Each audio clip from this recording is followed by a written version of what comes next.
Yo, what's going on, man? Today is January the 20th, 2023. It's your boy Chris, and this is the ChrisBeCappinn NBA show live on Twitter, live on YouTube. Hit the like button for me as you guys come in, and let's go ahead and jump into it, man. For the new people, this is just an NBA betting show where we kind of break it down, myself and other guests who want to share, some knowledge, some capping, try to find some money on the NBA slate today. So we got a few games. I'm excited to get into them as always.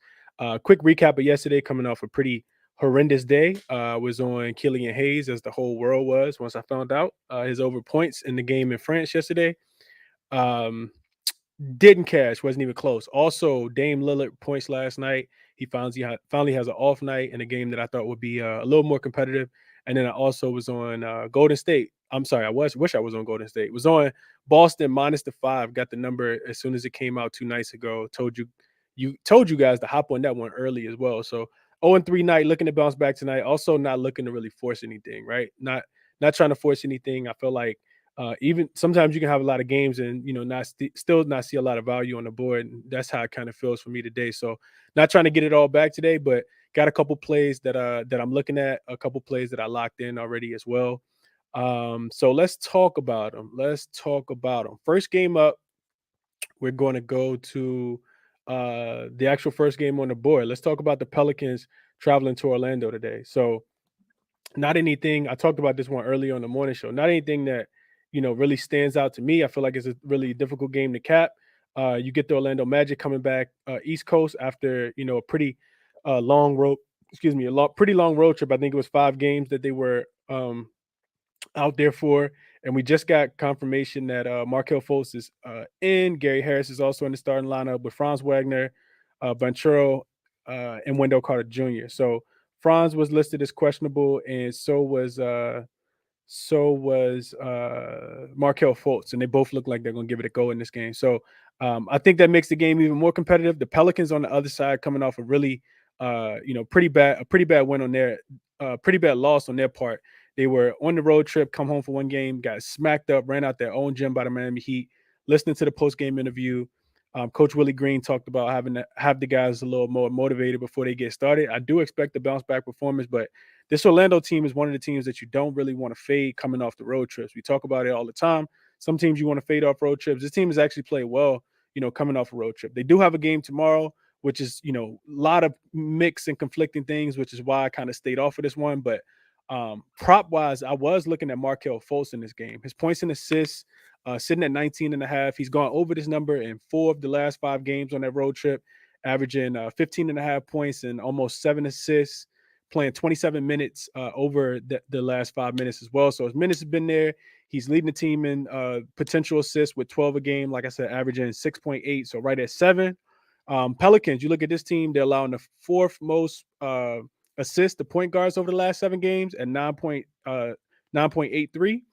And then, point guards have done well against the Pelicans this year as well. You look at Garland, 11 assist game. Luka had 10. Max Strus had 10.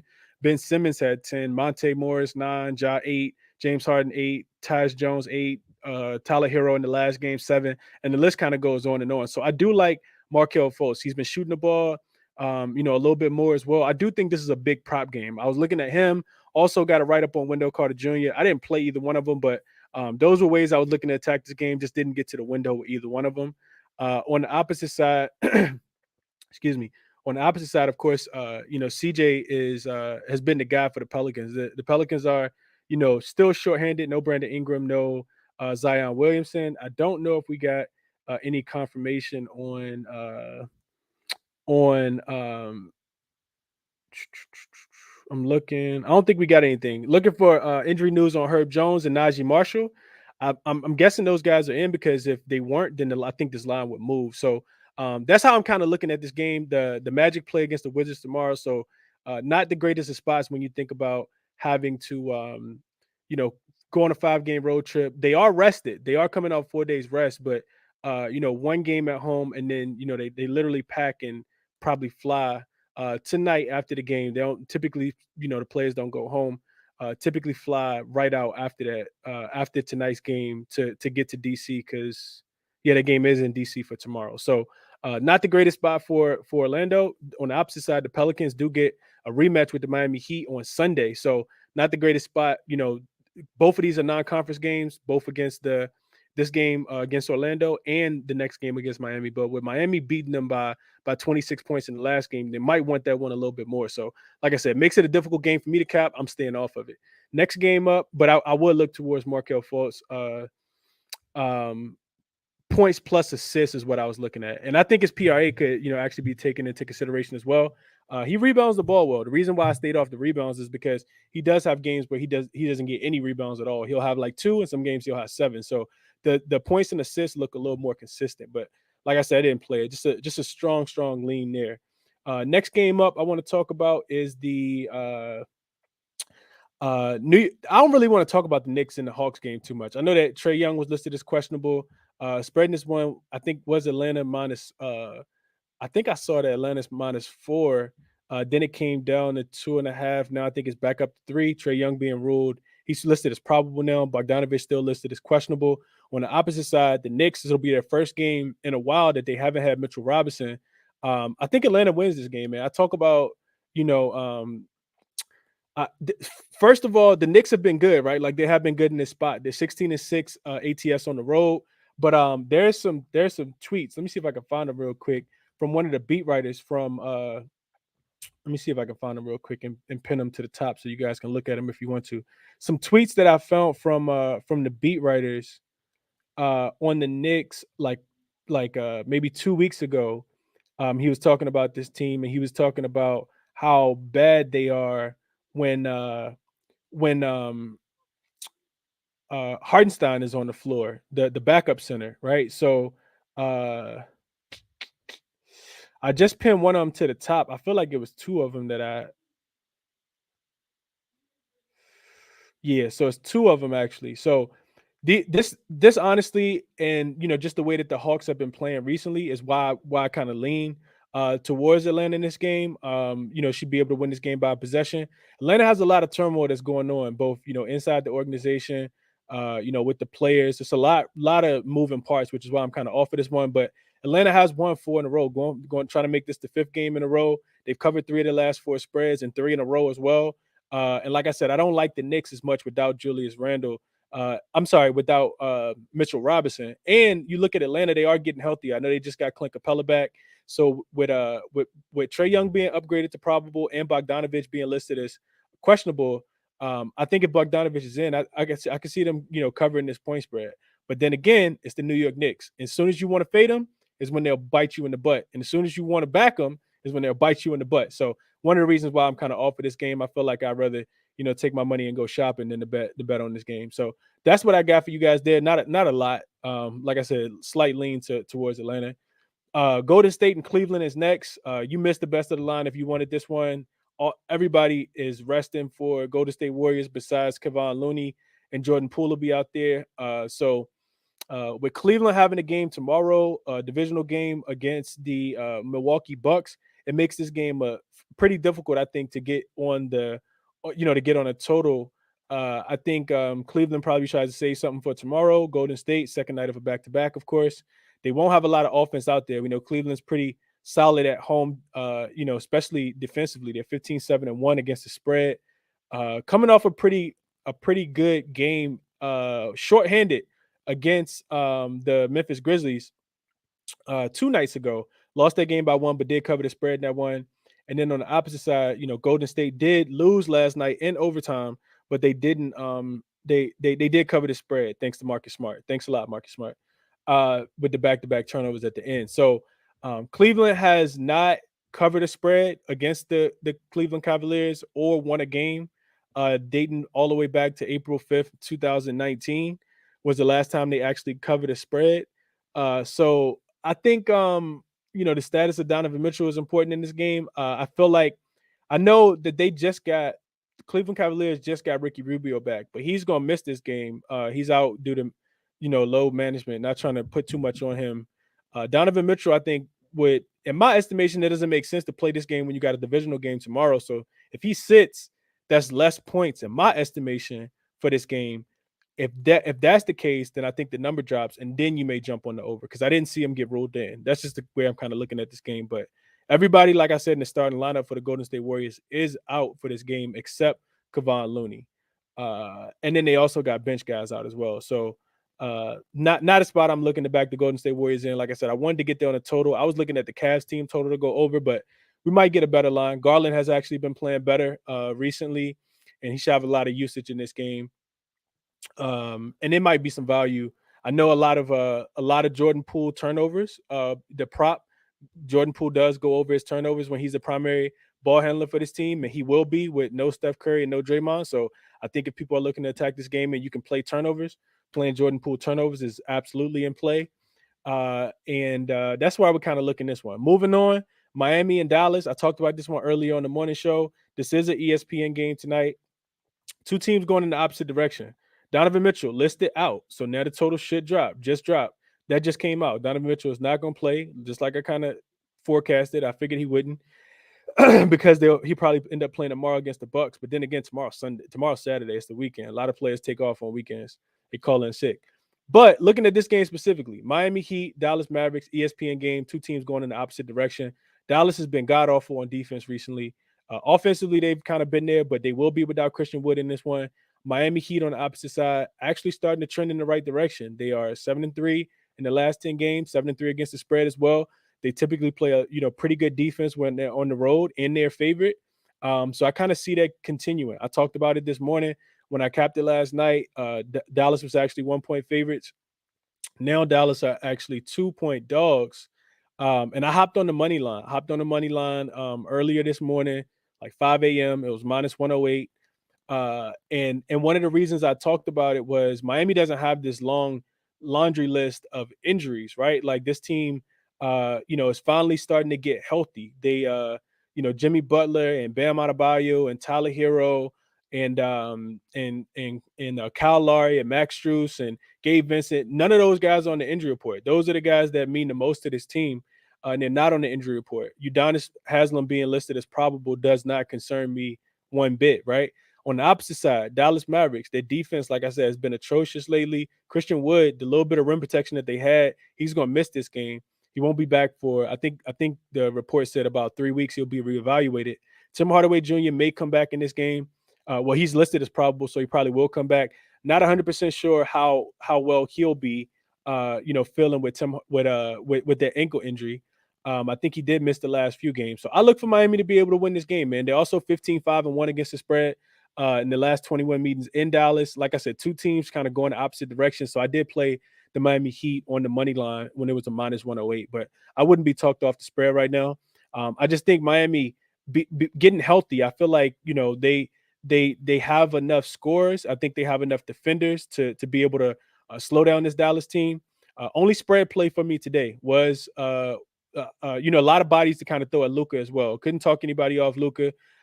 Miami, if they have a deficiency on the defensive end, it is their ability to be able to, protect the 3-point line. They give up a lot of 3-pointers.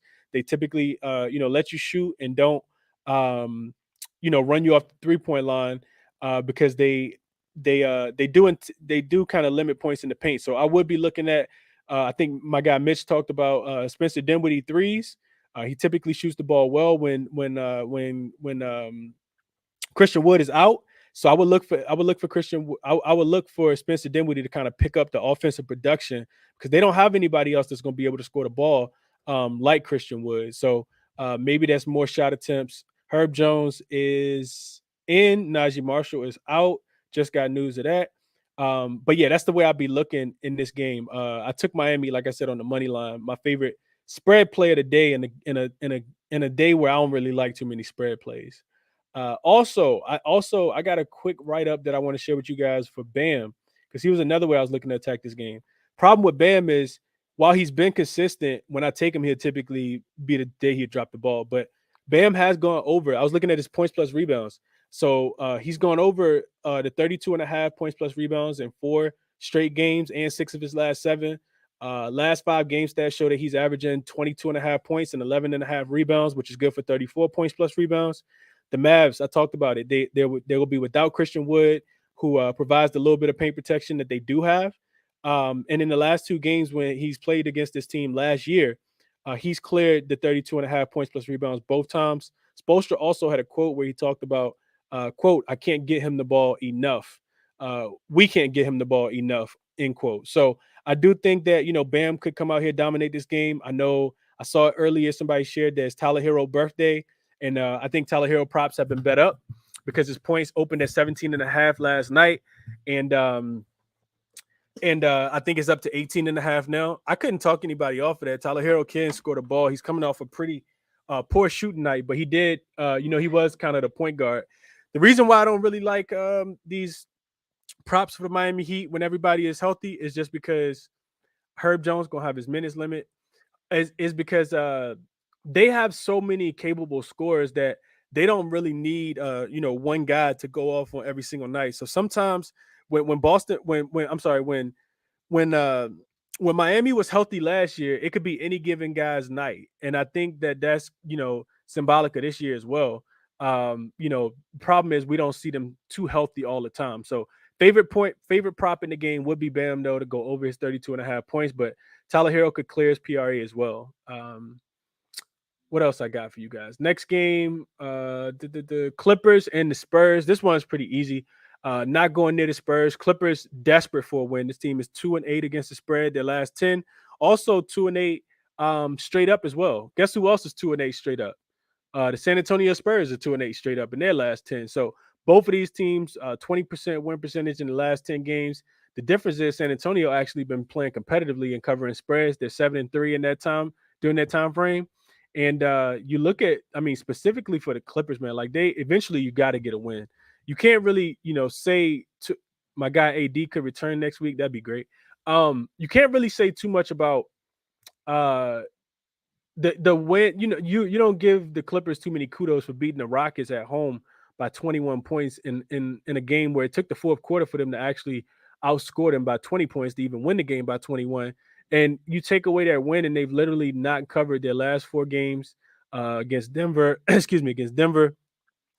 Philly, and going on the second night and back-to-back against Utah. I think PG and Kawhi are going to be in for this one, which to me indicates that, this team wants to win. When they want to win, you got to play everybody because they need that chemistry and camaraderie to kind of get right.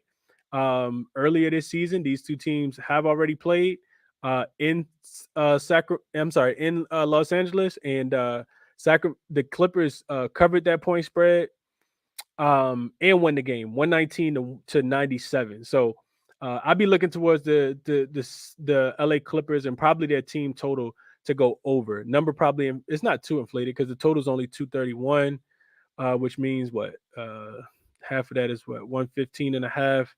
So give 4 points, 119. They should be able to score 120 in this spot, in my estimation. I think the total should be like 119, 118.5. I would look towards the Clippers to be able to score that. So unofficial play, but that I'll probably end up playing that, honestly. Just hadn't really capped this game too much. Also, I'm going back to the well because if I don't, I'm gonna miss the money. I am going back to Trey Jones. His points plus assists, 20.5. Played it, I think, like the last 4 times in a row.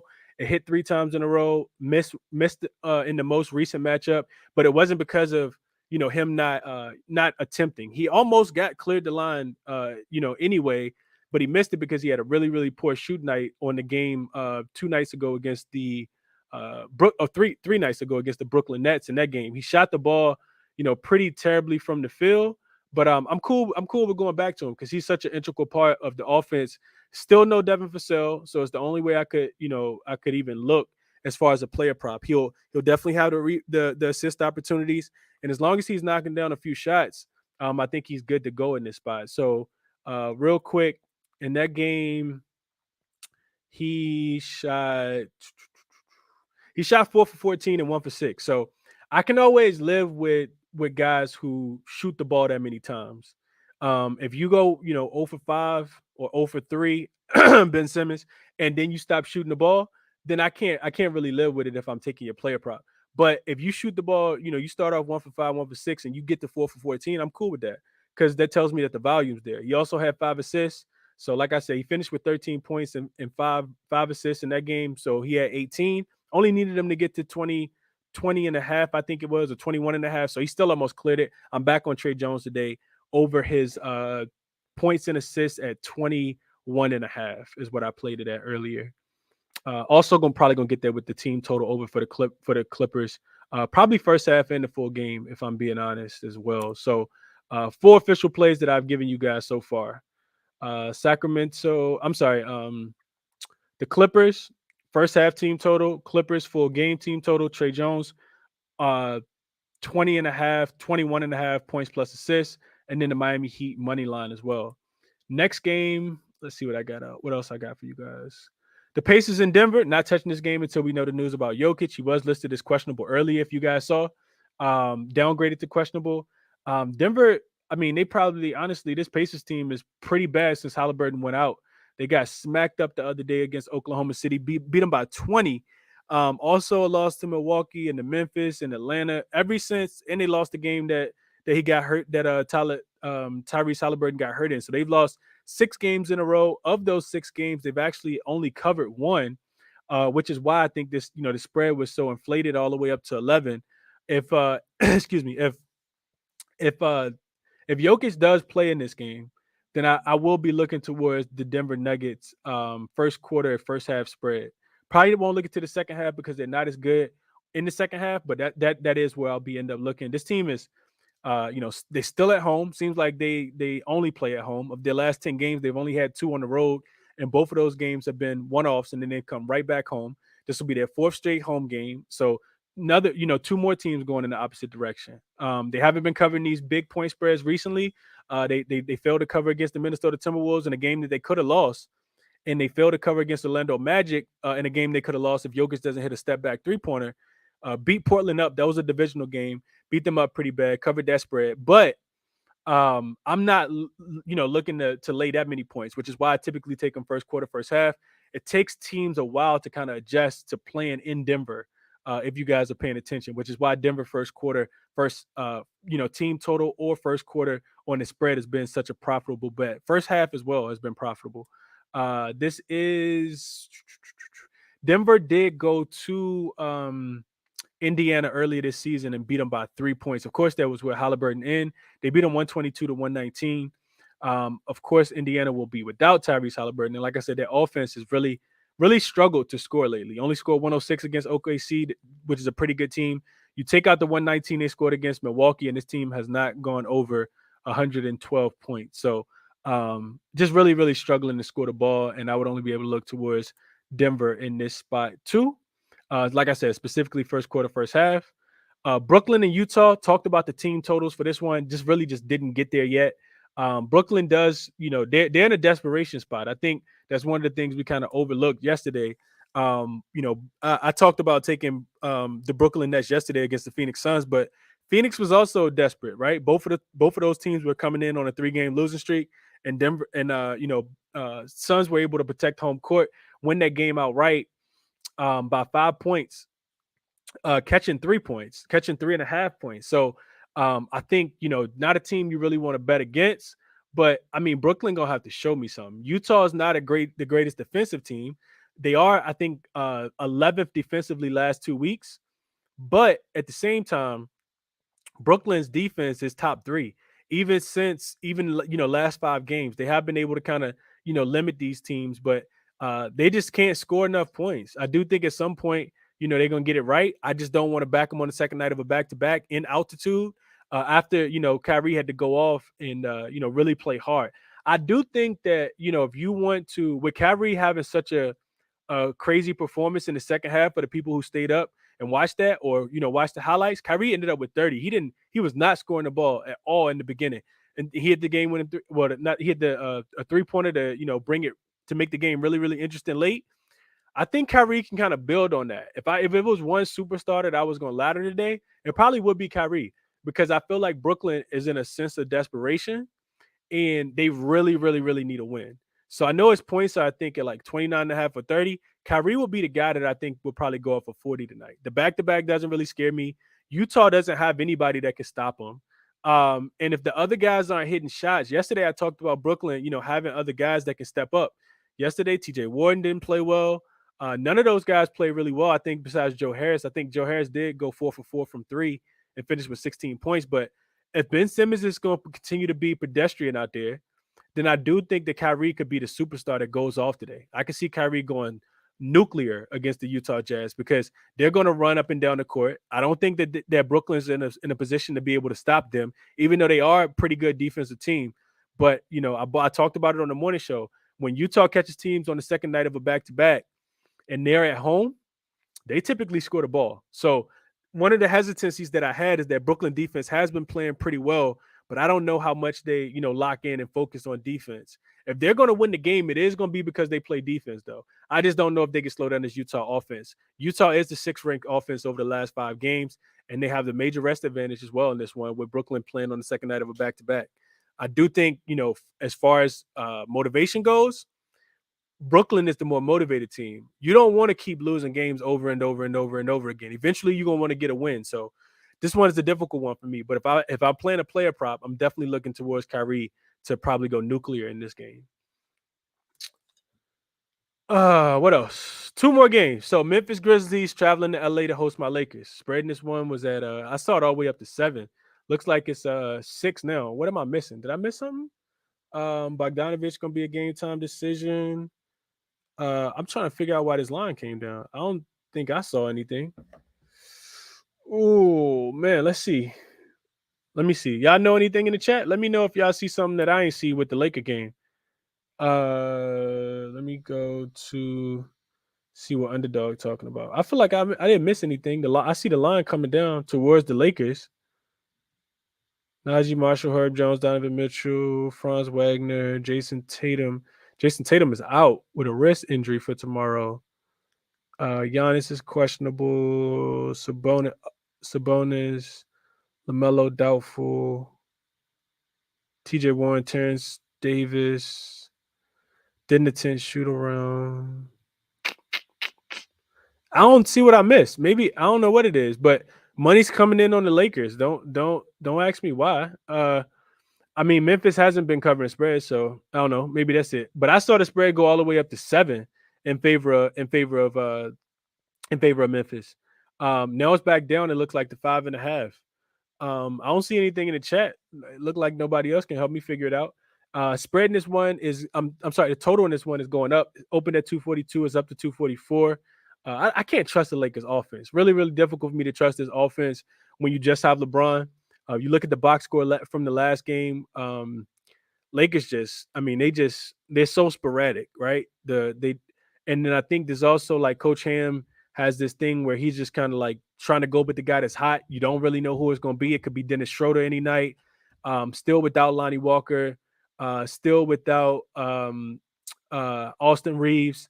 So, I mean, that's why Braun points are up to 33.5 in my estimation. I'll be looking towards Memphis team totals. I talked about it early on the morning show. And that's going to be official play for me too. Memphis first half team total. Memphis first half on the spread. I think it's 3.5 as well. That's the way I would be looking. Lakers are typically pretty good in the first half, but I think Memphis scores the ball. I don't think that the Lakers can slow down Ja Morant. I know that Patrick Beverley will be out there playing fake hustle defense, but it's really, really difficult to slow down Ja. Ja probably also come to LA and, do some exciting stuff. I'm interested to watch the game tonight. Let's just put it like that. So I like Memphis. One thing I talked about earlier was, and I'll pull this up on the screen real quick so you guys can see it. These are spots that I haven't been backing Memphis in, where I kind of feel like I should have, right? So first thing I want to show you guys is I want to look at the Grizzlies as an away favorite after Christmas, right? On Christmas Day, they got smacked up against the Golden State Warriors in Golden State. Since then, you guys can see on the screen, this team is 4-0 straight up and against the spread. First half, they're scoring 32 plus 34.5 points. That's 36. That's 66.5 points in the first half since that game. Wins against the Raptors, the Hornets, the Magic, the Pacers. You guys can see how many points they're scoring. 119, 131, 123, and 130, right? You go through and you look at these games and you see how many points they actually scored in the first quarter. Make this a little bit bigger so you guys can see it as well. You guys can see here. let's see. You guys can see here. First half, they scored 36 points in the first quarter, 32 points in the second quarter. Good for 68 points in the first half. Team total like 62 and a half right now. May have actually even come down. Going back to the Magic game, excuse me. Going back to the Magic game, 22 in the first quarter, 42 in the second quarter. Good for 65 points in the first half. Let's do two more. So Hornets game, 40 in the first quarter, 36 in the second quarter. So that's 76 points in the first half. And then the last game on the list is that game where they went to Toronto and Ja had all those assists. 30 in the first quarter, 27 in the second quarter. Only good for 57, but we know that Toronto is a much better defensive team than all the other teams on the list, and better than the Lakers as well. Also, Toronto just wasn't able to score 20 and 23 points. Not gonna get it done against anybody when you got 43 points at halftime, especially not the Grizzlies. So that's the reason why I like the team total for the Memphis Grizzlies. Specifically, I like the first half team total the most. That way you're not getting caught on the hook. If they finish with 31 points in the first quarter, you're not getting caught on the hook with that 30 and that 31 and a half. Because even though they are scoring 32 points in this spot, they have been a little slow out the gate sometimes to kind of get that offense going. So that's the way I'd be looking to play this game.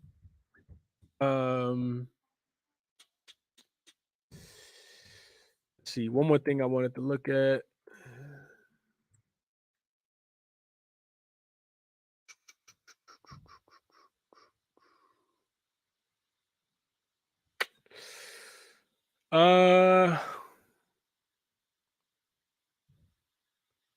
Yeah, I think that's good enough for that game. Let's move on to the last game. I think it's only one more game and I'll be done. OKC and Sacramento, not a game that I really wanted to get involved in. I know Sabonis went through shoot around. He missed the last game with an illness. They also got a couple more guys on the injury report as well. And no, that would be Terrence Davis, who didn't go through shoot around, I want to say is what I just read. Dellavedova, which that doesn't really matter too much. OKC, these are two really, really good teams right now. Both teams, Sacramento has covered their last 5 games, won their last 5 games as well. And then on the opposite side, you get OKC. They've also, won 4 games in a row and covered their last 7 in a row. So not a team you want to bet against right now. They're also the better defensive team. They're, I think, number 3 over the last 10 games defensively. And the Kings have not had the same level of competition. They beat the Lakers, the Spurs, the Rockets, the Magic, and the Lakers, and in their last few games. Didn't even beat the Lakers in that other one. So I don't think that they've been playing up the competition at all. This is their third game. No. This is their first game back home since that game. So a day off of rest is, this is a difficult game, man. I think now that the spread is at 5.5, I'll be looking towards OKC. I know a lot of people don't play point spreads, but I do feel like the Oklahoma City still continue to be disrespected as a dog. And I get it. The Kings score a lot of points, but the Oklahoma City Thunder, they perform well in this role. Like you go through. I want to show you guys one more thing real quick before I shut up. You go through and you look at this Thunder team as an away dog. This team is 14-5 against the spread. So if you just put your money on them to cover the spread every single time, 19 times, you would have won 14 bets, 74% of your bets. You win 74% of your bets, you're doing pretty good for yourself. You come down here and you look at the last few, 1, 2, 3, 4 covers in a row, 5 of the last 6. What's that? 7, 8, 9 of the last 11. Like they just cover spreads. So also you see a short line like 4.5. What do they do in those games? When it's really close, they don't cover all of them. But as you guys can see, as it starts to come up, this team does well. As what is that, like 5.5 point dogs? They're 1, 2, 3, 4, 5, 6, 7, 7 and 3. So they cover all of the big spreads, right? We might not even see them as a a 10, 11, or 12 point dog again, for a while. But they're definitely covering these, but they're also covering some of these smaller lines as well. So that's why I kind of look in this one. I think Fox, probably draws Dort, who's a pretty good defender. I think still, pretty much underrated defender, and probably slows him down. So Bonus should be able to get whatever it is that he wants, but Thunder play really good sound defense, man. So that those are my thoughts. I don't really have a play on that game. I guess if I had to play anything, I'd probably be looking towards a King team total under, or looking towards OKC to be able to cover the spread, because OKC has been playing, like I said, much better defense recently.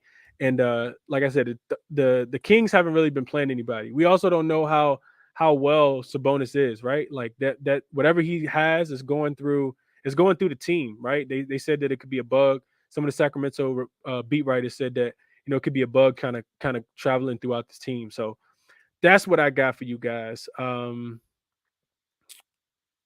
back through it one more time, I'll tell you guys what I've officially locked in.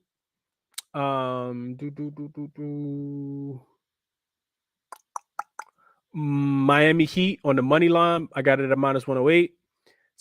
Clippers and the Spurs. The Clippers first half and full game team total. On the San Antonio side, Trey Jones over his 21.5 points plus assists, or 20.5, whatever that number is. And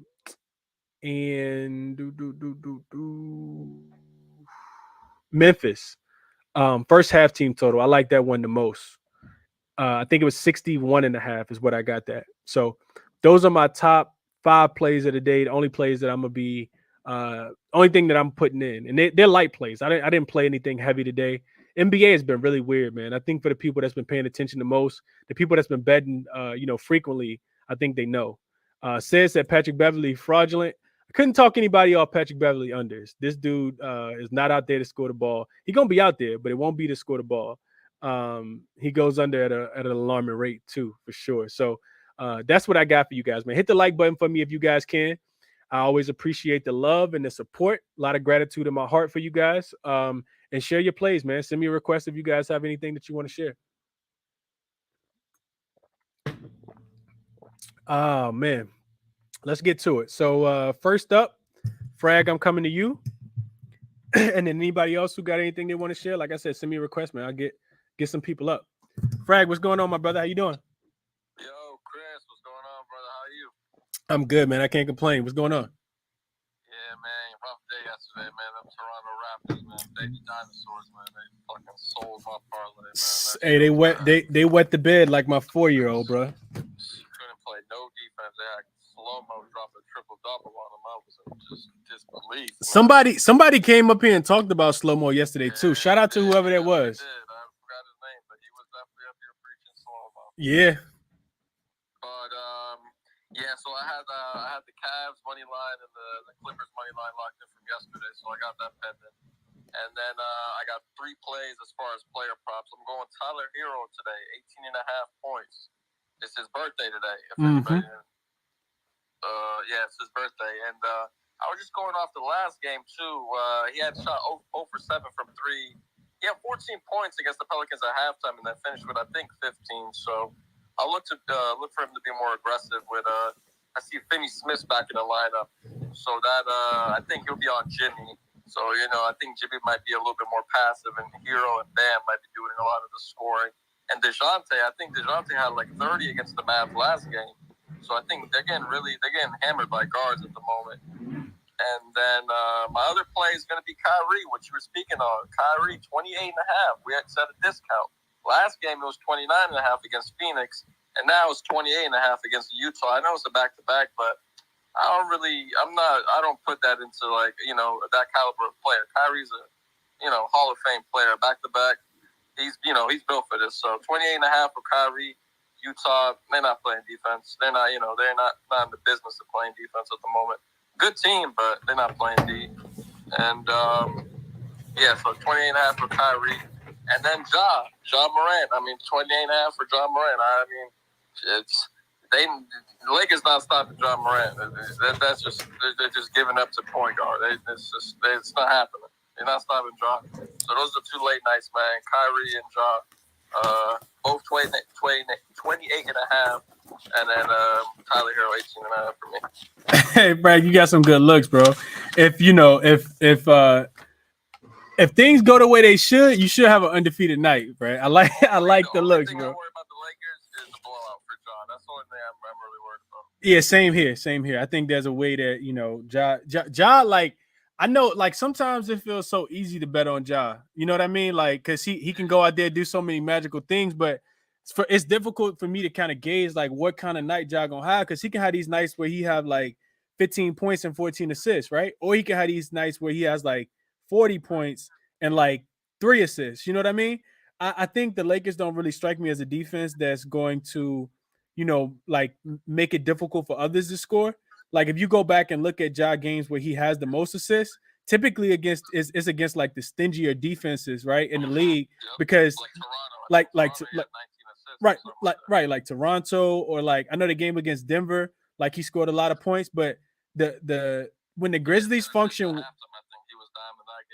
yeah, the Grizzlies function best when like Ja doesn't have to score 35 points, because Desmond Bane is scoring and Jared Jackson Jr. is hitting threes and Steven Adams are getting rim runs and putbacks, and the bench is performing well. Guys like Conchar hitting jumpers, you know what I mean? So Tyus Jones contributing. So it's gonna be interesting, man. Ja is a guy that I love. I absolutely love Ja, but as far as betting on him, it scares me sometimes. Yeah, and I got a question for you, if you don't mind. Yeah, what's up? As far as the New York Knicks game, I see they got the Hawks have turned a little corner as far as them winning games, and the turmoil with like Nate and stuff, him not being a good coach, and I've seen eye to eye with stuff like that. But with Mitchell Robinson being out, I see that like Quentin Grimes, I've been watching him lately. He's a little like a pesky, like he plays pretty good defense, and I assume they're gonna put him on Trae Young. And the way DeJounte's been kind of playing as of late, I feel like he's kind of taking the keys as far as like the guy. And I think, I don't know, 19 and a half seems pretty low with him as far as like Mitchell Robinson not being out. And that's where kind of DeJounte does his dirty work, you know what I mean? Like in the mid range and getting to the hoop and stuff. So what do you think about his points at 19 and a half? I absolutely love him, dog. It's a homer pick for me, man, because I'm a big DeJounte fan. I watched this. I listened to his All the Smoke interview that he did with Steven Jackson and Matt Barnes. Yeah, like I listened to the whole thing earlier today, and I just like DeJounte, man. I love his story. So yeah, you don't want my opinion on DeJounte. Everything you said kind of made sense though, Fred, especially with Trae being listed as questionable. We don't know how injured he's really going to be.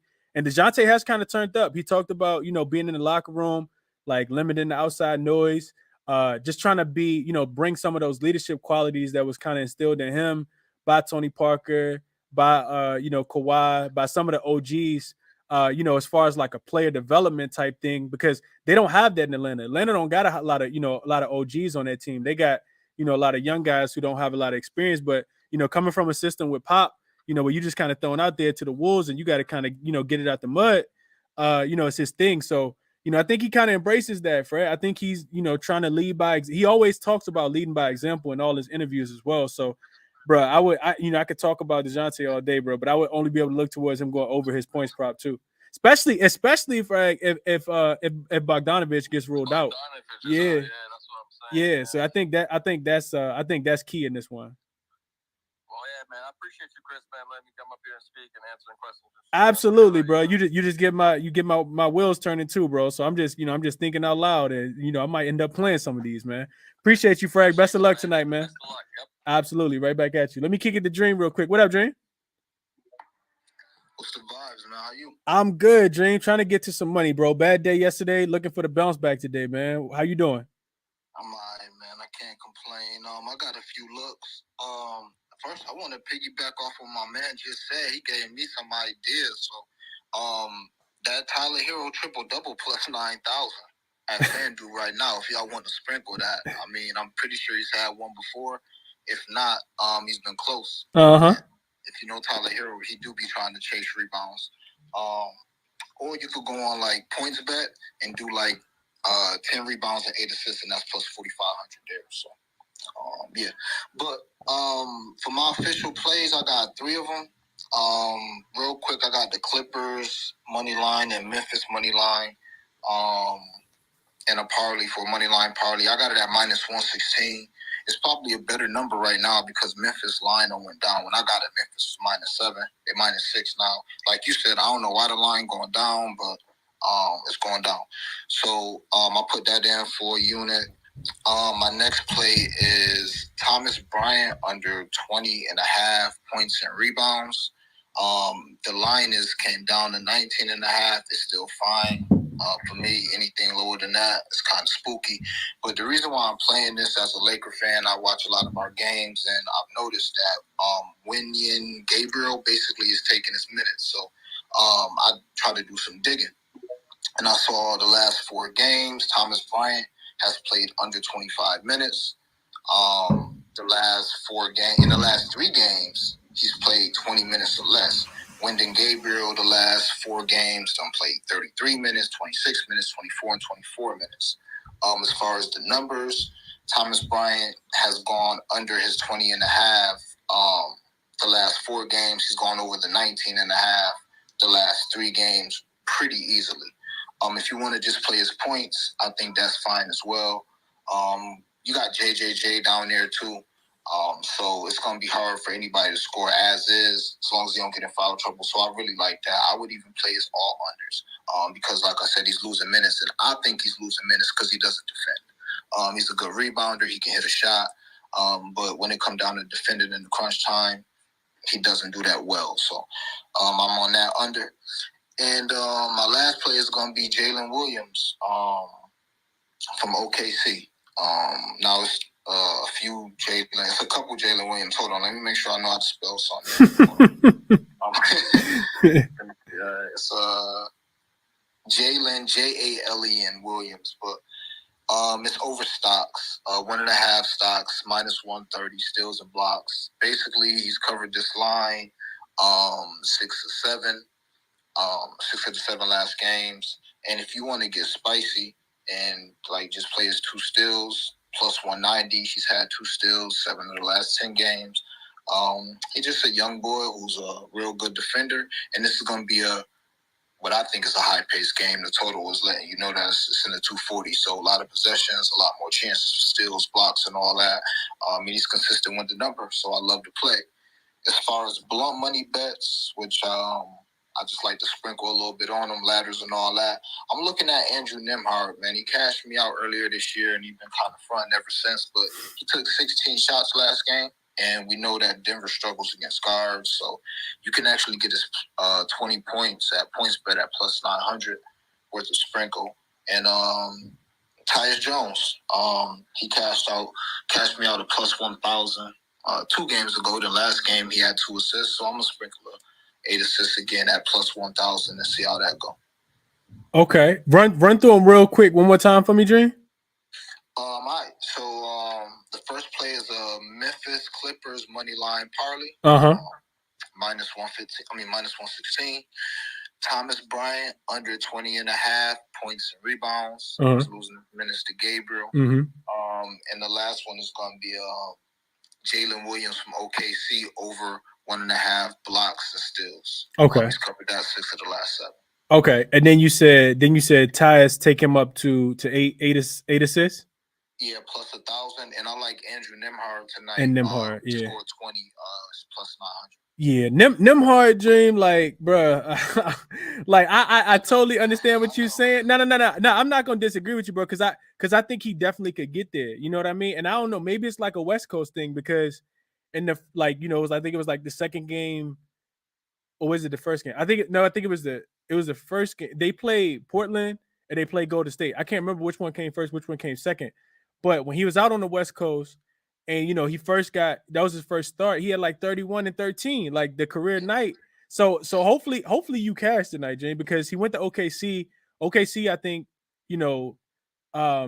it's just playing such good defense right now. And they play at a slower pace as well, which is why their games have gone under. So I like that play. But I think Nembhard could do it.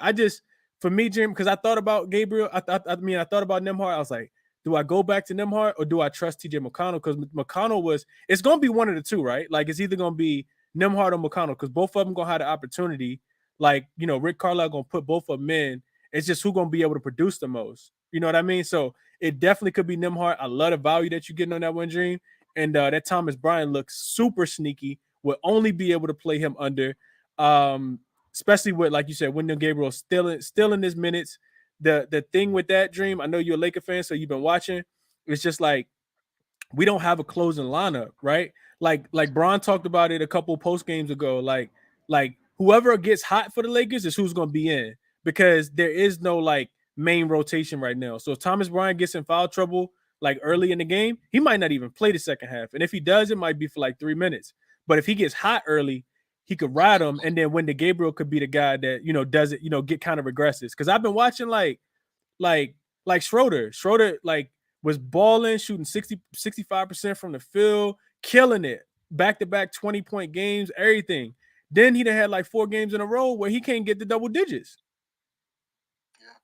It's crazy, Dream. But yeah, I like the looks though, Dream. I hope you cash all of them. That's a sneaky look on Thomas Bryant, bro. I really like that one a lot. Hope you cash them joints, Dream. I'm gonna put together one of them little money line parlays too. I like that Clippers and Grizzlies joint. They both should win tonight. Clippers and Clippers and the Cavs. The Cavs should win tonight too. They should beat Golden State to end that win streak too, especially with them being depleted. So love that joint, Dream. Hope you cash them, bro. Hold on, what up? 1 second. Yeah, what up? Just real quick, because I don't like taking too long, but no, you good? On TJ, because I've been riding with TJ for a while. I just feel like his assist number is just literally a tick too high. So if you doing like teasers or you doing like the lower people assists, I think he like a shoe-in for 6 assists. I feel the same way with Nembhard being like a shoe-in with like 5 assists. But I just feel like them two numbers are getting a little out of control. So I understand what you're saying. It could be either one of them. If I had to trust one to get the assist, I would say TJ because when they both in the game, TJ seems to have the ball more. He plays point.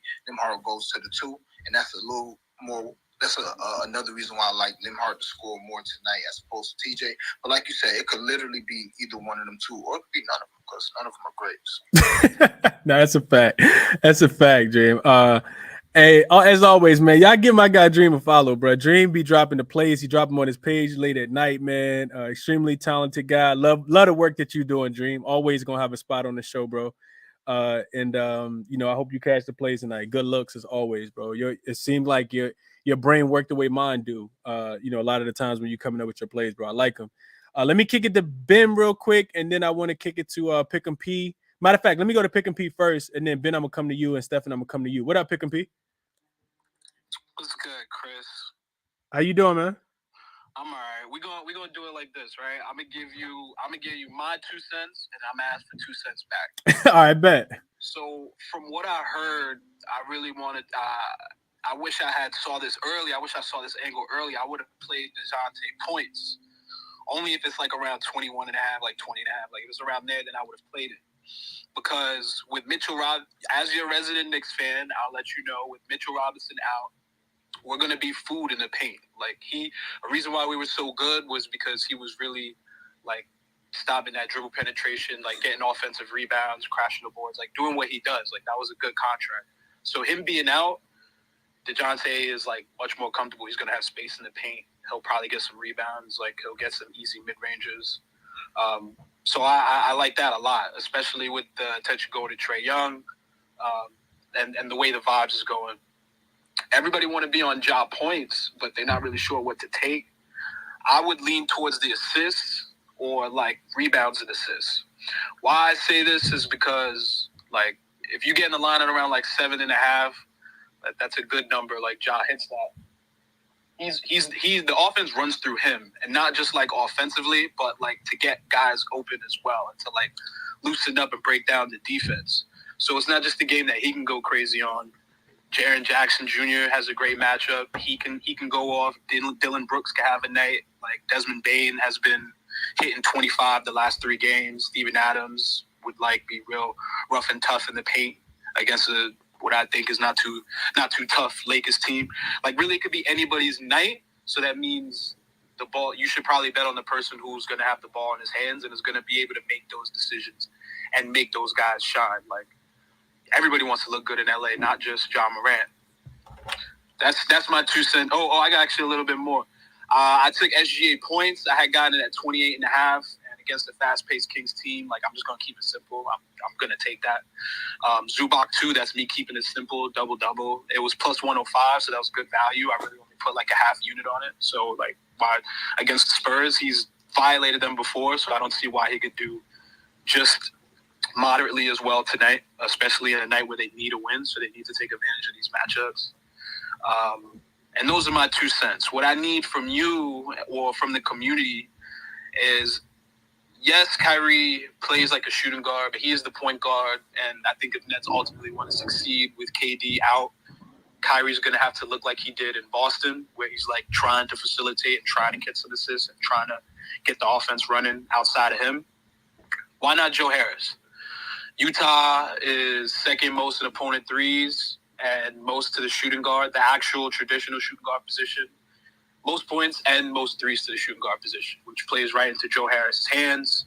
If Utah is going to play any lick of defense, everybody's going to be looking at Kyrie with the ball in his hands doing stuff on the puppet string. So team stats look good, position stats look good, and Joe Harris. If you know it, for me, thinking about shooters, I always like to bet on them a second game after they do good too, because they still going to be feeling it. Real shooters, they go on that streak. Mm-hmm. Joe Harris had a good game yesterday. He could do better. So y'all let me know why no one brought up Joe Harris. I think in my estimation, first thing jump out to me, Pick and P, is that everything you're saying makes sense logically. That when you think about the Jazz, when I think about the Jazz, they're the best team in the league. They allow the most points in the paint, and they typically run you off the 3-point line. So from I just think about them not really giving up a lot of threes. Not that they can't give up a lot of threes. Don't get me wrong. But just not giving up a lot of threes, and I just probably feel like people probably think it's better spots on the board. But if he get hot, can he hit 5 threes for sure? And right now his 5 threes, actually you can't even get his 5 threes, but you can get his 4 at plus 550, and he went 4 for 4 last night. So that seems like some value there, Pick and P. I couldn't talk you up. Yeah, that would have been the value play, the ladder play. But the real units is on SGA. And on Zubac, but I thought that was very interesting, and I'm is there something people don't know? Because on points bet 5 threes is plus 800, so I had to sprinkle that. Right. Nah, for sure. Nah, I can feel what you're saying for sure. The SGA is an interesting look too. I know he hasn't really been going over his points because everybody else been kind of stepping up, but if I'm taking SGA, I definitely want to do it against a team that don't, in a fast-paced game, like you said, and a team that don't got a real paint presence. And we know that Sabonis playing with one hand. The last thing he's trying to do is play defense. So could not talk you off the SGA look either, Pick and P. I like the looks, bro. I hope you cash them. Let me kick it to Jonathan real quick. What up, Jonathan? What's up, Chris? How you doing, man? I'm good. How about yourself? Doing well, man. Long time no talk. Long time, man. Memphis played the Lakers, so you pop back on the show tonight. What's going on, John? Well, as you know, I'm only here to drop some Grizz knowledge. So I'm looking. I'll give you a different angle. I actually am. I know a couple of people mentioned Ja tonight. He is, I believe it's either 26 or 27 points shy of 5,000. Heard about that earlier. Yep. So I like him to. The only thing that scares me is a blowout in the fourth quarter, but it's in LA. It's on prime time. Memphis doesn't get a whole lot of nationally televised games. So I like him to go out tonight and get that 5,000 plus. I also like Bane. He's 21.5. It's plus money right now. He's finally come back and gotten into pre-injury condition. he was struggling the first couple of games out, finding his rhythm, finding his shot, but he's got it back. He's attacking, and he's playing a lot of minutes. He's playing 30 minutes a game last 5. So he's going to get the opportunities. I like his points. And then I like Steven Adams to beat the hell out of Thomas Bryant tonight. No offense. I think, in fact, a sneaky little play that I'm going to sprinkle is a Steven Adams double-double and a Memphis win. It's plus 280. So I actually like Adams has picked up the scoring this year. Last year he was getting rebounds and maybe 2-4 points. Sometimes he wouldn't even score. This year he's looking to score a little bit more. They're running some plays through him. So I think his points prop is 8.5. I like that because I think he's going to get 10, and I think he's going to get 12 to 14 boards tonight. So those are my looks for the Memphis game. Okay, Jonathan. I mean, for people who don't know, Jonathan ain't really been on the show that much this year, but he is the resident, Memphis Grizzlies expert. So a lot of the things that he say do come to fruition, man. A lot of knowledge being dropped there. Best of luck, Jonathan. I hope you catch the looks, man. I appreciate that, brother. Absolutely. Stephen, let me kick it to you, man, because I know your Knicks gonna be in Atlanta tonight, man. What's going on with them? We got another resident Knicks fan. What's going on? Oh man, suffer Knicks fan. How you doing tonight? I'm good, bro. How about yourself? Oh man, I can't complain. It's good to have Jonathan back. That dude is a stud. He's on money all year with the Grizzlies. I'm taking every single thing. Absolutely, bro. Absolutely. I'm just letting people know. For the people who don't know, Stephen was the guy, especially for the new followers, the guy who gave out the Porzingis threes the other day.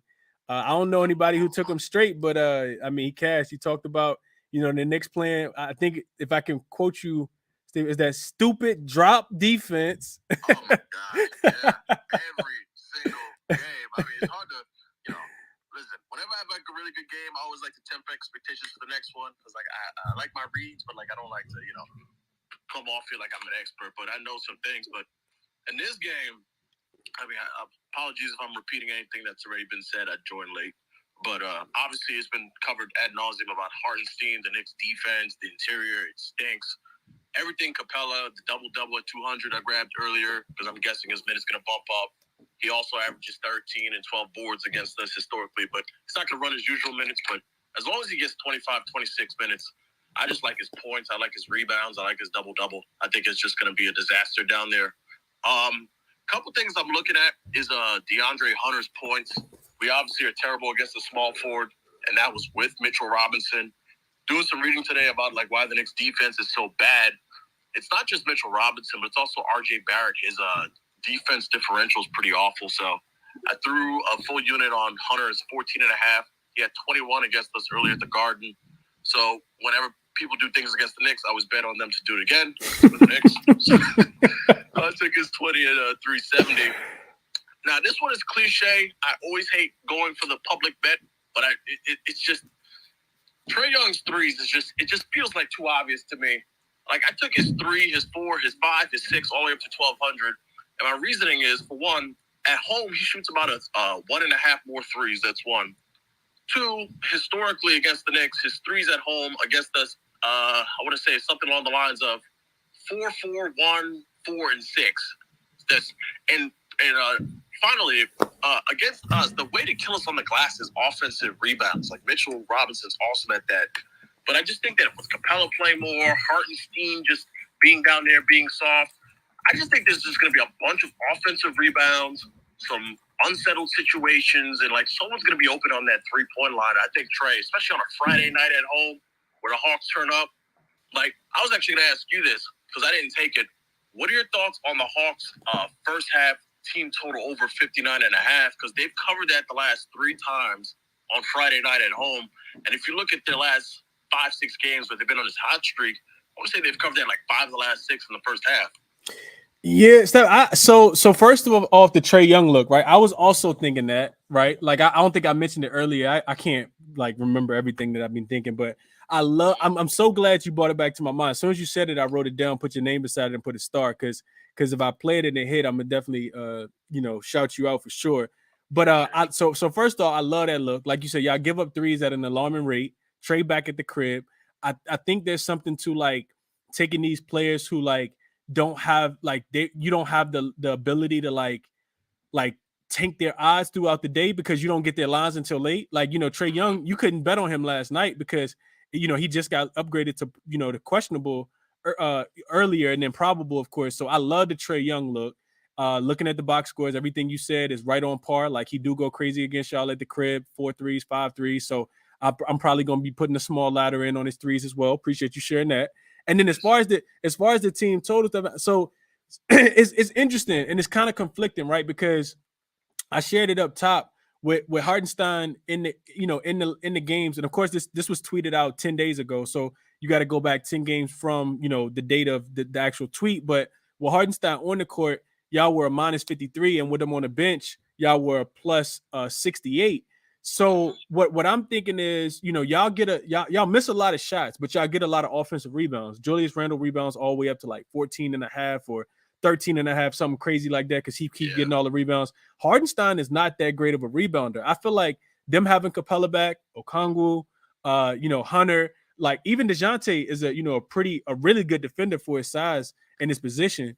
So I do think that there's something to, them being able to kind of get out. The problem is, will the Knicks continue to play at a faster pace like they have been, or do they kind of, revert back to like playing at that slower pace that they typically play with? I'm not sure why. I know Chuck was talking about it the other day on TNT. Like, Atlanta needs to run. Like they have the athletes. It's not like they're an old team. Like they just walk the ball up the court. Like I don't know if that's like Nate McMillan and like just old school basketball or what. But if they could like get the ball up the floor, they got athletes that could cut. Like they got like the 3-and-D type guys with Collins and I know you mentioned DeAndre Hunter, DeJounte, Trey. Like they just don't play at a fast pace. So that's the only thing, honestly, that kind of scares me a tad bit. I also think there's something to like teams like on a 4-game winning streak versus a team that is more motivated because they're coming off a loss because they got smacked up by the Wizards. Yeah. Your boys got smacked up by the Wizards the other day in a game that I was wrong on the team total over because I took y'all. But I do think I could see them struggling. I do think that there's, from a motivation perspective, I kind of feel like both teams always gonna bring it because of the history amongst these teams in the recent years. Like play in, like that type of thing. I know that they don't like each other, so I could definitely see it. But if it's a defensive game stuff, that really wouldn't surprise me either. Like, how well do we expect Atlanta's offense, I guess, to play? Because when you take team totals to go over, you need pace and you also need scoring, right? Like Atlanta can't come out here and miss a bunch of shots because then we're gonna down that hill. So 59 and a half feels like a lot, like for Atlanta, being that y'all defense is so good, but Mitchell Robinson being out also is like, our defense is gonna be you know what I mean? Like it's kind of crazy. But the other thing I was gonna say something is I looked at Mitchell Robinson being in versus him being out. Y'all defense, while I got that stat up there, the games have gone under without Mitchell Robinson in. I don't know how. It don't make a lot of sense. Maybe we see some regression here, but I think I want to say it's something like 3-0 to the under is y'all full games. That's like y'all defense stepping up, and it's like the opposite team not being able to score with the adjusted total only being 3 points. I think with Mitchell Robinson in, the total of y'all games in conjunction to the whole season has been set at like 224. When Mitchell Robinson goes out, it goes up 3 points to 227. In those games, all 3 of those games are gone under. It's crazy, bro. Yeah, and the thing with the Knicks, I don't want to take up too much of your time. No, you're good. You're good. Yeah, when Mitchell Robinson's not on the floor, I was like reading on this. The pace for the Knicks actually jumps up to, I want to say, like top 9, top 10. And it's tough because Jalen Brunson is this guy where earlier in the season he was looking more to dish the ball, not trying to score more. But if you look at his assist logs when Mitch Robinson's not in there, it all correlates. Like his assists jump up. Like his assist line at 5.5 is terrible. It's like minus 140, but he gets 7 or 8. So I'm definitely going to throw a long shot with him to get to 8 assists and maybe some Trae Young threes. But the thing that I really like tonight, you can't bet it in New York unless you have prize picks. In some states you can, is Julius Randle turnovers, 2.5. Because listen, when Mitch Mitchell Robinson's not in there because you also have to look at games like when we play the Spurs or the Thunder. Like sometimes he'll get hurt or foul trouble. Tibbs puts Julius Randle at center, and we play more up tempo. And I wrote it down here. So in games where Julius Randle is playing at center and there's no Mitchell Robinson, he's over 6 of 8. You see 6 out of 8 and 5 for 5 on the road and over 2.5. Because when the game's quicker, any Knicks fan will tell you this dude plays out of control. He makes these terrible decisions on the break. He ball hogs. He traps himself in the corner. He collapses. And if you look at the Hawks, they're really good at forcing big men into turnovers. So his 2.5 I like. And they haven't posted yet. This is my final play I really like. Whenever Jericho Sims' rebound line is, I'm just taking it automatically. Because whenever he plays over 30 minutes, he's good for 8 or 9 rebounds every time. I think he's going to play 30 tonight. I can actually think he could start. So I love his rebound line. And depending how low it is, I actually would take the latter too. So that's what I'm on for this game. Okay. Hey, I think that's all great information, bro. I appreciate you sharing it. That's what Sims gonna be. That's what Jericho Sims out there to do, though. Literally, like alter shots as much as he can and rebound the ball. Like if they were like, "Yo, what are you getting paid for?" He'd be like, "Just to go out there and rebound the ball." Like so, I it's no way I could talk you off of taking his rebounds and potential ladder. The ladder would depend on like how well you think that Atlanta's gonna be able to shoot. Because if you think Atlanta's gonna go over their first half team total, then you probably don't want to put that in conjunction, with ladder. I'm not saying don't take his rebounds, but I probably wouldn't ladder his rebounds and take that team total over because as we've seen before, when teams don't play defense and they're giving up 125 points or 70 points in a half, and you wondering why the guy that you took only got 2 rebounds and you took him at 11 and a half, you're not getting to that number. So, you know what I mean? So the last part of defense after the shots miss is, getting the rebound. So you got to make the team miss first, then you got to get the rebound. So if you don't expect teams to play defense, then don't take anybody on that team to go over that number. My guy RC in the chat said Knicks are 5-0 to the under on the road. That's what I was talking about. Yep, I know we talked about it earlier. RC 5-0 to the under on the road when Robinson is out of the lineup probably means hella shots and rebounds will be had, hella missed shots. So couldn't talk you off of that. Sounds like Ronald would agree with that as well, Stephen. And what I just looked up was Knicks defensive rating with Mitchell Robinson this season. Their defensive rating is a 116 without him. You guys are allowing 113 points, and then with them, you guys are you guys have a defensive rating of 113 points. Not extremely different, but the defensive rating is a tad bit worse. Also, you mentioned the pace. I looked at that too.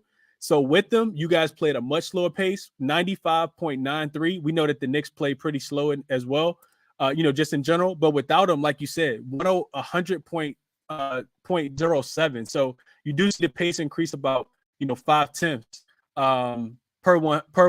I think is what that is. So it should be a much faster pace, which would probably lean towards Atlanta to go over that team total in the first half. Stephen. Yes, sir. Appreciate you. And real quick, I'm not going to make this mistake this time. Everything I just said, I'm going to throw in a parlay. No one did that last time. Salute to whoever did that. But appreciate you for having me up. Absolutely, bro. Anytime, man. Appreciate you as well dropping the knowledge on your Knicks, man. I love when people have teams that they can share information on, because we can't all watch every single game, man. But people who watch their team, near and dear, good and bad, ups and downs. The people that I want, definitely want on the show. So, Ben, I know you've been waiting for a minute, man. Let me kick it to you, my guy, before we get up out of here, man. I've been talking forever. What up, Ben? Hey, man, I'm sorry I dropped earlier. I had to get gas. My gas light went off. Nah, this is all good. What's going on? Not much. I'll say this. Stephen knows his shit about the Knicks, man. I cashed with those Porzingis threes and those quickly points the other day. Uh-huh. So, shout out to him there, man. We got some sharp people in here. Absolutely. Hey, Ben, shout out to you too, bro. I know you was the only guy in the whole world, I think, that was on Jeremy Grant yesterday, and he cashed for you. You talked about it, Gator analysis. Yeah, you talked about it. Shout out to you, bro. Appreciate you sharing that. Look, I hope people told you on that. He was like a missed free throw away from getting that ladder at 25 too. So, yeah. We'll get to some tonight. I'm on a lot of shit that people already talked about too. I'm on John Morant points. I'm on Bam points and rebounds. I'm on Randall points and rebounds. I'll stick with 2 that no one's mentioned so far, just so people know. I only play plays when the following things, because I had 2 people DM me. I just figured I'd mention on here if anyone else.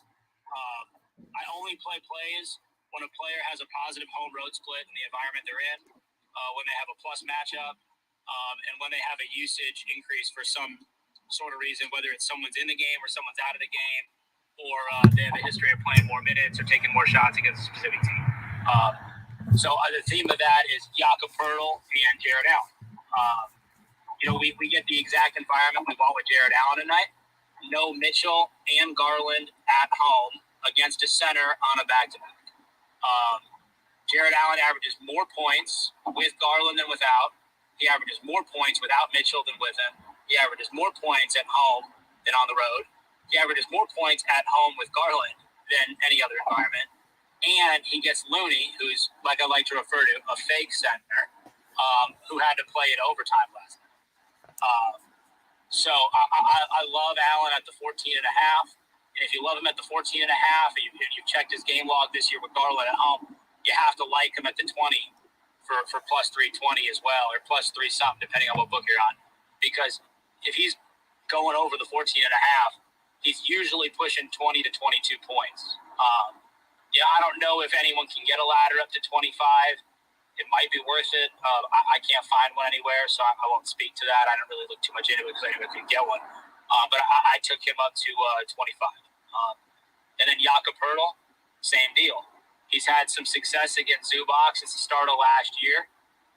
In 2 or 3 games, he's over his number here by a lot. I think his number's at 11.5 today. That's what I got it at earlier today, at least.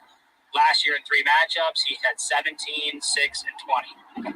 So I like the big man on big man matchup. Zubac, as many of us in here have detailed, has just bleeding points to opposing centers, both last 7, last 15, and last 30. And then the other thing too is we get Jakob Poeltl in the exact environment we want to buy him in, at home without Devin Vassell. Both of those things lead to him scoring more. So I really like Jakob Poeltl 11.5. As I've said, we're deep enough into the year that we have enough info. We're playing players that we think aren't just going to beat their line. We think they're going to crush their line. So I got him laddered up to 20 points as well, 15 plus and 20 plus. Broke up a half unit to split on those. So those are the 2 I'd like to just bring up in here. Okay. Hey Ben, I know you always gonna do your research, man. So I appreciate you sharing the looks. Jakob Poeltl and Jared Allen in 2 favorable matchups tonight. Yup, no doubt. Okay.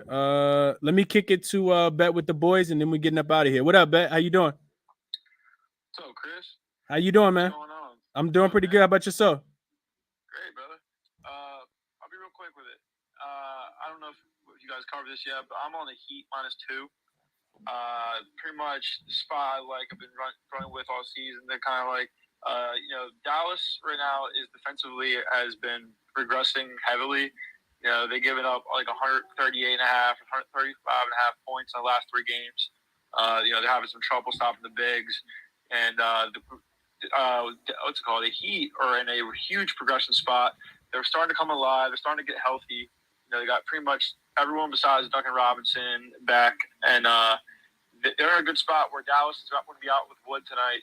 And this is a spot where I think Bam and the company control the paint. They're going to have a lot of shot they like under 2, and they should have to get on the road. I think the number at -2.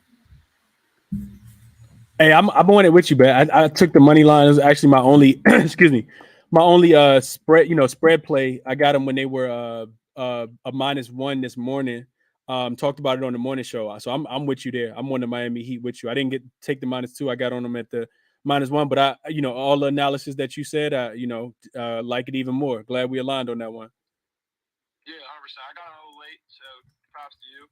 But I just, I wanted to see how the injuries would play out, how it could be. But without Wood, like you said, you got to love it, man. Without Wood, Bam should eat tonight. So I like all Bam props as well. I'm not a huge prop guy, but anyone that is. Yeah. No, I like it. I like it a lot. Real quick. So I talked about, let's see. Trying to pull something up real quick on this Clippers game. Clippers and the Spurs. So Okay, so yeah, I talked about the team totals for the Spurs in this one. Trae Young is officially available to play. And I low key want to take Atlanta, man. I do want to take Atlanta. I'm gonna stay off of it though because I don't want too many plays, and I got 5 that I talked about already. So, real quick recap for me before we get out of here. And if I see anything live, I've been playing live plays. I just haven't been tweeting them out because I'm literally like watching the game on like 4 different devices, like 3 or 4 different devices. Yeah, Steph is out. Thug and D. He been out. For a long time. But yeah, been making live plays. I've been actually cashing the live plays too. So I'm gonna start sharing some more of the live looks if I find something that I like. You putting together a Clippers Grizzlies money line parlay. I couldn't talk anybody off the Clippers and the Grizzlies on the money line parlay, man. The Clippers desperately need a win.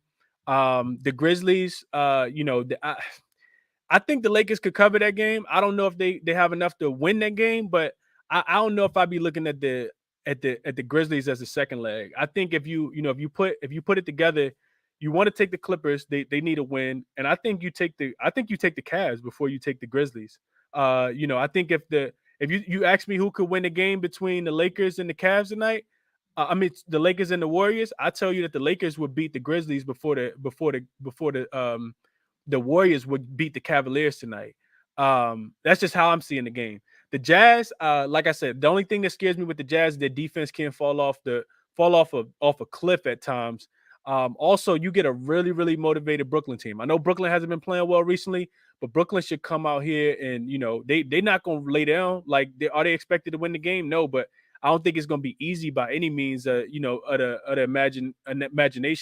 Ben Simmons was also just called out since we've been on the show. I was just reading that Ben Simmons got called out by the coach. He said he needs him to be productive out there, not getting thrown out the game and not looking at with his head down, not towards the rim. So Jazz just not a team that really puts fear in teams as far as being able to stop players. So like I said, I was looking at those team totals, but not anything that I was official on for the Utah Jazz. I do think that they come out here and probably beat up on this team, but I don't know if they cover the spread. And if the Nets win tonight, it really wouldn't surprise me too much, just because you think about it, like the Raptors were supposed to win last night, right? They had the Minnesota Timberwolves on the second night of a back-to-back with travel from Denver back home to Minnesota, and third game in 4 nights, and they still found the way to lose the game.